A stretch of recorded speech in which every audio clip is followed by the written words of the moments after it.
Welcome to our edition of LRMania Reviews, and tonight I'm here to review Smackdown, which takes place August 1st, and of course this will feature two huge matches with AJ and KO for the US title, and of course the number one contenders match, John Cena and Nakamura. So AJ Styles comes out first, and I guess we're getting AJ and KO for the title to start the show. That's really cool. So AJ Styles beat Kevin Owens in a very good match. Really enjoyed it. Crowd was super into it at the end. But the bigger story wasn't really the match, was the ending.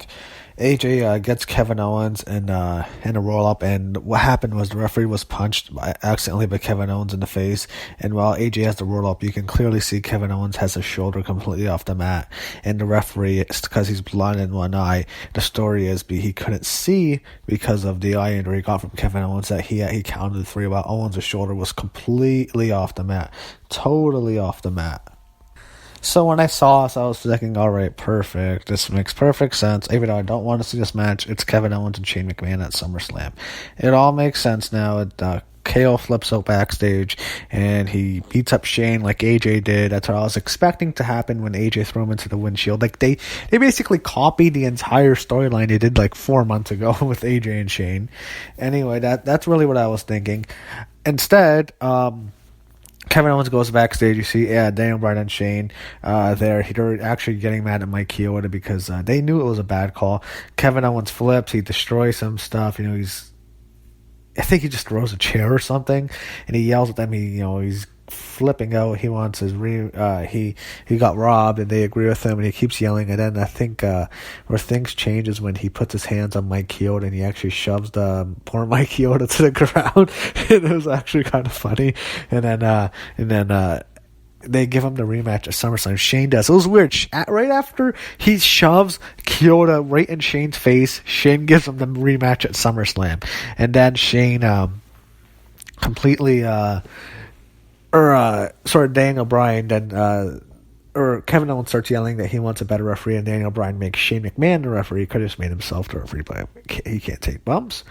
That would have made more sense. Why would he just pick Shane? Why can't he just be the referee? Anyway, after that, he flips out again, and they threaten to take the match away from him, but they say he cool off and he'll have the match, and just flips over some more tables and just shoves this stack of sticks down. It was actually kind of funny how mad he was getting. I think this is going to turn into Kevin Owens and Shane. I think we might. I don't know what we're going to see with AJ. That's interesting. What happens to AJ? Maybe he faces Jericho. That's what I was kind of thinking. I think they're going to take the match away from him. Kevin Owens is going to do something crazy. Maybe next week or maybe later in the show tonight. He's just going to go off too much, and then Shane's going to take the match away, and it's going to be Kevin Owens and Shane at some time. That's what I'm thinking is going to happen. But I could be wrong. Kind of hope I'm wrong. I don't need to see AJ and KO again. I'm a huge fan of AJ and a big fan of Kevin Owens, but I don't need to see another match. They've had so many matches now, so I don't really need to see another match between the two. So the Usos came out. They cut a promo beating up the New Day last week. Did they actually mock the New Day's entrance from last week? It was kind of funny. And they just cut a promo. They didn't really talk. I mean, there was no New Day. I mean, there was New Day. I guess are not going to be on the show because of the beatdown they got last week. So they cut a fine promo. After that, now we have another Fashion Files with. They're going to continue the thing we didn't see last week. They're going to continue what happened at Battleground. So the whole thing, it's just about Fandango being kidnapped, and Tyler Breeze has a bad dream, and he wakes up and wants to kidnap Fandango. You can hear the audience laughing in the background. They seem to like it. I thought it was okay. I don't have much of a problem with it. Just, I kind of wish we can see Harper and Rowan be revealed, but I'm not sure that's going to happen. Sami Zayn is out now. Poor Sammy has to wrestle Aiden English. Why hasn't this guy been fired? This guy needs to... Aiden English is a complete bum. He's done nothing. There's nothing to him. He's just a complete jobber. Remember last week when I said Raw's head and shoulders above SmackDown? Wow, what a complete 180. It's like we're right back where we used to be and where we probably should be.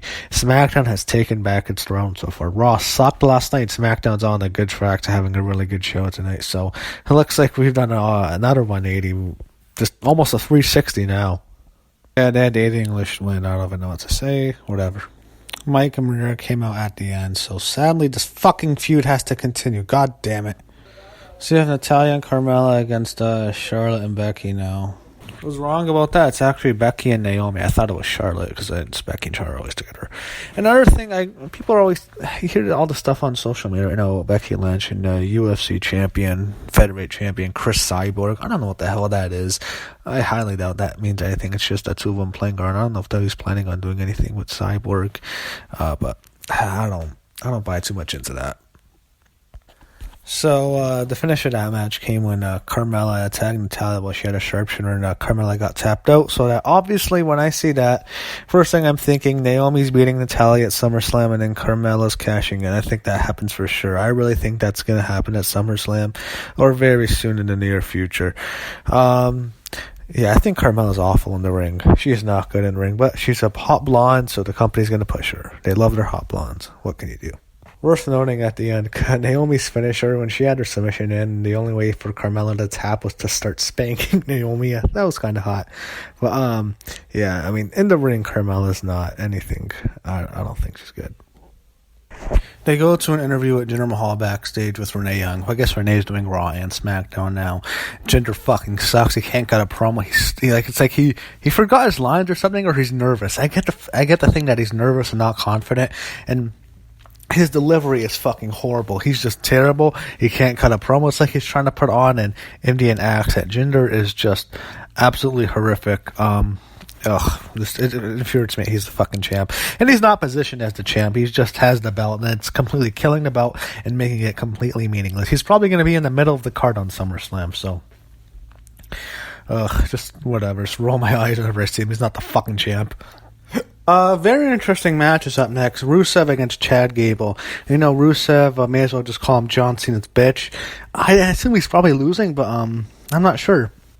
I'm glad they're putting Gable on this spot. Maybe they do something with Gable. I really like Gable. I think he's a lot more talented than Jordan, but he's not big, so he's not going to get the opportunities Jordan gets. That's all that matters to Vince McMahon, so it is what it is, but hopefully they do something with Gable, because he's really entertaining. They had Rusev beat Chad Gable cleanly. I don't agree with that. I mean, Chad Gable's, he'll never get past a certain level because of his size. He's getting a huge crowd reaction. Crowd was super into Gable.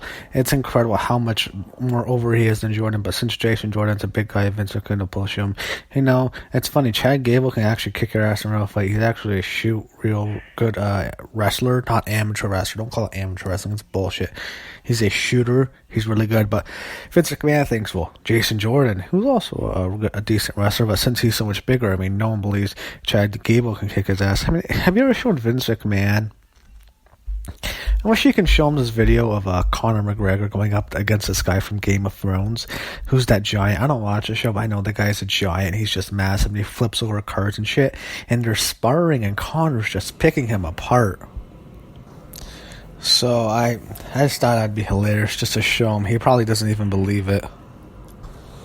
And after the match now, to move on, Rusev starts saying, no one can beat me. You lost to John Cena last week. Your whole career for the last 2 years, you've been known as John Cena's bitch.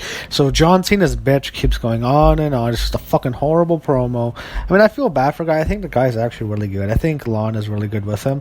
And then, but they have other plans with Lana, which is fucking horrible. Then he's interrupted by Randy Orton. Ugh. Man, I thought this guy was going to shoot a movie or something, and we don't have to see him for at least for a few months. He's fucking back. We're going to see Randy Orton and Rusev at SummerSlam. I have another piss break on that show after Alexa Bliss and Bayley. Now we get to see Randy Orton and Rusev. An even bigger piss break. God damn, I don't want to see that fucking match. Another thing I was thinking about, some of the women I mentioned, there was no Charlotte on the show. I mentioned Lana, got me thinking Charlotte's not going to be on the show. So this week we had no Sasha Banks on Raw and no Charlotte Flair on SmackDown. So probably the two best women in the roster are not even on the show. I don't know what the hell they're doing with the win, but I mean the matches they have booked for SummerSlam I think are shit. So that segment ended with Randy Orton hitting Rusev with the RK. I went on that tangent, that rant, because I had to mute the TV because I just didn't care. So up next, the match we've all been waiting for all week, John Cena and Shinsuke Nakamura. We'll see what happens here. I don't think there's going to be a great Khali. I think I said Khali would come out last week. It seems like Khali is just the one and done with WWE, so probably won't see Khali, thank God. But yeah, I mean, it's gonna be kind of cool to see them in the ring together, see what kind of a match they have if they have the opportunity to tear it up.